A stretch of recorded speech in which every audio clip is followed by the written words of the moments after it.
Handi Social, l'émission qui parle de l'handicap. Chers auditeurs, chères auditrices, bonjour.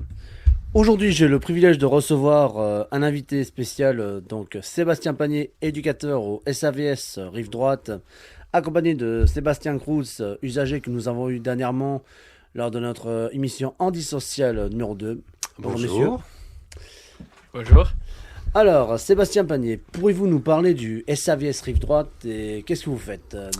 D'accord, donc le SAVS Rive Droite, ce qui veut dire un service d'accompagnement à la vie sociale, est un service qui dépend d'une part de l'association EDA sur la Rive Droite, donc EDA ça veut dire Ensemble Développons l'accompagnement, et qui est financé par le Conseil départemental de Gironde. Bien. Alors, alors vous êtes éducateur au SAVS Rive Droite. C'est ça. Et donc vous accompagnez des usagers, c'est bien ça? C'est ça. On a un agrément, ça veut dire que le conseil départemental autorise l'accompagnement d'environ 153 personnes qui sont donc suivies par le service. Et nous sommes une équipe de 10 personnes, dont des travailleurs sociaux, éducateurs spécialisés, assistantes sociales, CESF, une directrice, une secrétaire et une psychologue à un quart de temps. Elle n'est pas très lente, pas très souvent ici. Très bien. Et donc, vous accompagnez des personnes en particulier, en situation de handicap? C'est ça, exactement. Ce sont des personnes en situation de handicap qui ont été orientées par la MDPH. Donc la MDPH, c'est la Maison départementale des personnes handicapées. Donc il y a un dossier qui est constitué par la personne, souvent avec son entourage, avec une assistante sociale. Et ces orientations permettent d'accéder soit à de l'emploi accompagné, soit en RQTH, soit en SAVS, en foyer d'hébergement. Enfin, il y a toutes sortes d'orientations. Et donc pour entrer dans l'accompagnement du SAVS, il faut une orientation MDPH, une orientation SAVS. D'accord. Et donc, Sébastien Cruz, tu es accompagné donc, au SAVS Rive Droite depuis un certain temps? Oui, c'est ça, oui. Et comment ça se passe avec Sébastien Panier? Et ça se passe bien, oui. Donc, peux-tu nous dire un peu plus ce que tu fais avec Sébastien? Pourquoi il t'accompagne? Oui, mais oui, je peux le dire, oui. Mais Bien sûr. il m'accompagne dans des démarches quand on a besoin. Comme ça peut être pour les vacances, comme ça peut être pour rechercher un appartement ou plein d'autres choses. Voilà, sur des papiers administratifs que je comprends pas, par exemple. Je sais pas, ça peut être un truc de la banque ou un papier de la banque ou alors toute autre chose, quoi. Ou des contrats de vente, des trucs comme ça? Oui, voilà, oui. Ou des assurances? Oui, ou des assurances, oui. Super. Alors donc vous, Sébastien, ça fait combien de temps que vous êtes éducateur au SAVS? Ah, au SAVS, j'ai eu un peu peur de la question, ça faisait trop longtemps. Non, ça fait, au SAVS, Rive Droite, ça fait bientôt 5 ans. Comme Sébastien a pu le dire, Sébastien Cruz. Donc effectivement, il y a plusieurs missions du SAVS, donc il en a cité quelques-unes. Il a parlé de l'accès au logement, par exemple. Donc là, on est plutôt dans l'aide à constituer les dossiers, à mettre en lien avec les partenaires, notamment avec les curateurs quand il y en a. Il a parlé aussi des démarches administratives. Donc là, on est plutôt sur l'accès aux droits. Donc parfois, il faut renouveler aussi les dossiers MDPH pour pouvoir avoir son allocation adulte handicapé, par exemple, ou faire une carte solidaire avec la SNCF. Il y a plusieurs démarches administratives qui se font. Et puis, on se consulte aussi au niveau de la gestion du budget. Bon, dans le cas de Sébastien, il n'y a pas trop de soucis. On est aussi un soutien relationnel aussi lors des périodes qui sont un peu compliquées, notamment avec la période Covid qu'on a pu avoir. Il y a eu un soutien psychologique pour certains, et puis où soit on accompagne les personnes vers le soin, c'est-à-dire selon les spécificités ou la demande de la personne, ça peut être vers les centres médico-psychologiques ou accéder vers les soins avec le médecin généraliste, trouver les médecins généralistes, parfois c'est pas évident, ou des médecins un peu plus spécialistes comme l'ORL, des choses comme ça. Donc ça aussi on accompagne pour trouver ce réseau-là pour qu'ils puissent après être autonomes dans leur démarche. Il y a aussi le soutien à la parentalité, donc c'est pas le cas de Sébastien pour le coup, mais effectivement ça c'est un tout nouveau service qui a été créé depuis le mois de janvier 2021 qui s'appelle Mapapoul, pour le coup aussi qui est financé par le conseil départemental, et ce service qui est un petit peu à part du SAVS, dans un autre local pour le coup, permet d'accompagner les personnes vers la parentalité avec différents aussi partenaires comme les TISF qui sont présentes aussi et différents ateliers et groupes de parole. Parfait. Donc, alors, et donc, que pouvez-vous nous dire parlez-nous un peu des différents handicaps.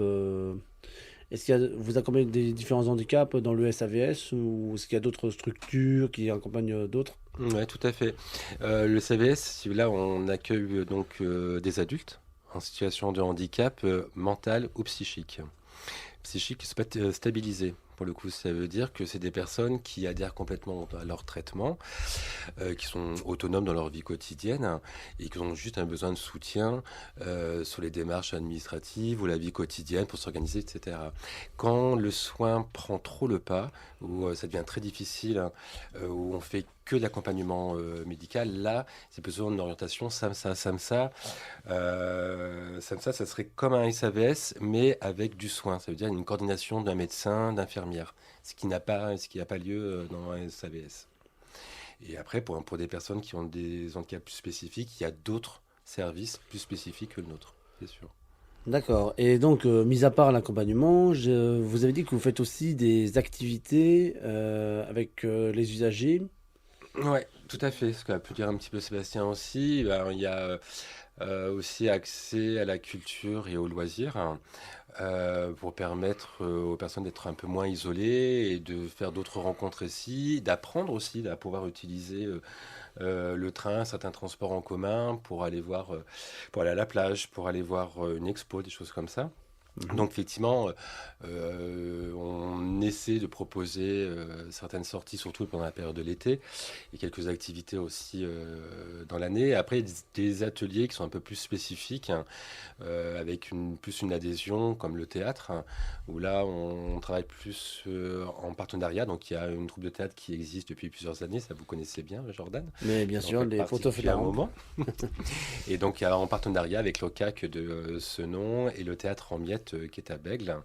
Et ce partenariat a permis aux usagers de pouvoir payer les cours de théâtre moins cher, parce que c'est pas donné, et de pouvoir avoir un accompagnement de qualité avec une metteur en scène extraordinaire, hein, Brigitte Gomez, hein, on ne peut pas la citer, et avec une présentation annuelle. Aussi, et vous êtes à peu près 12 dans la troupe de théâtre.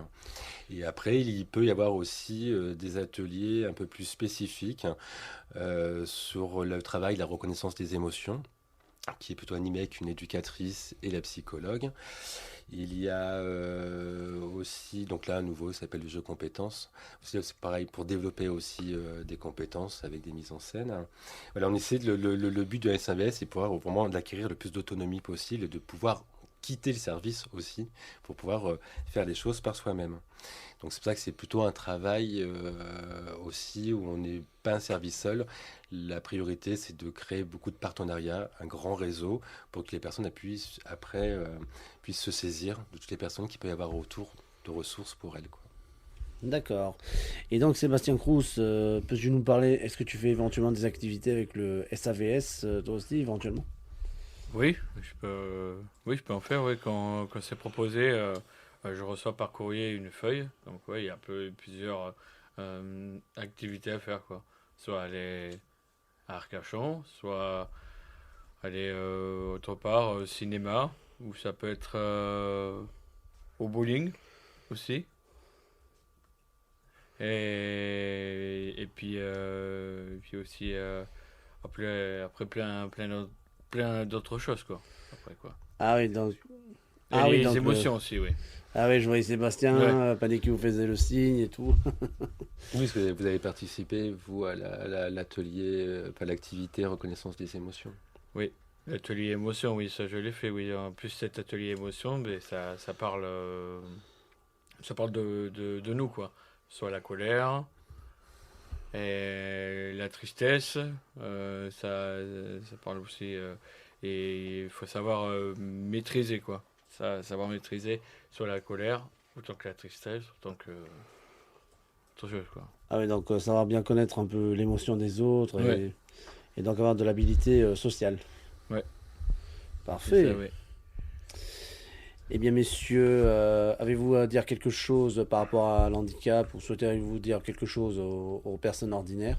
Oui, on pourrait rajouter peut-être quelque chose avec Sébastien en disant que là, ce type d'émission est importante hein, pour pouvoir un petit peu mettre en lumière le travail qui est fait auprès des personnes en situation de handicap et surtout en quoi le travail social change aujourd'hui. On essaie d'être en plus dans une démarche, c'est-à-dire plus inclusif, hein, c'est-à-dire plus inclusif, pardon, à ce que les personnes en situation de handicap et celles qui ne le sont pas puissent se rencontrer dans différents domaines. Quand on parlait, par exemple, ça serait une possibilité de faire ça au théâtre avec des groupes qui soient en situation de handicap et d'autres pas du tout, hein, de pouvoir s'apporter quelque chose de différent, soit sur la technicité ou soit sur les émotions. Donc on tend à décloisonner un petit peu le secteur. Hein, du handicap et voilà avec différentes activités et puis avoir plus une reconnaissance à l'extérieur, qu'on soit un peu plus présent, qu'on soit un peu plus visible qu'à une époque. Et je pense que le SAVS fait partie de ces démarches-là, qu'on puisse à un moment donné laisser la place à des personnes différentes, quoi. Donc ce type d'émission, bien sûr, a tout à fait son utilité. Oui.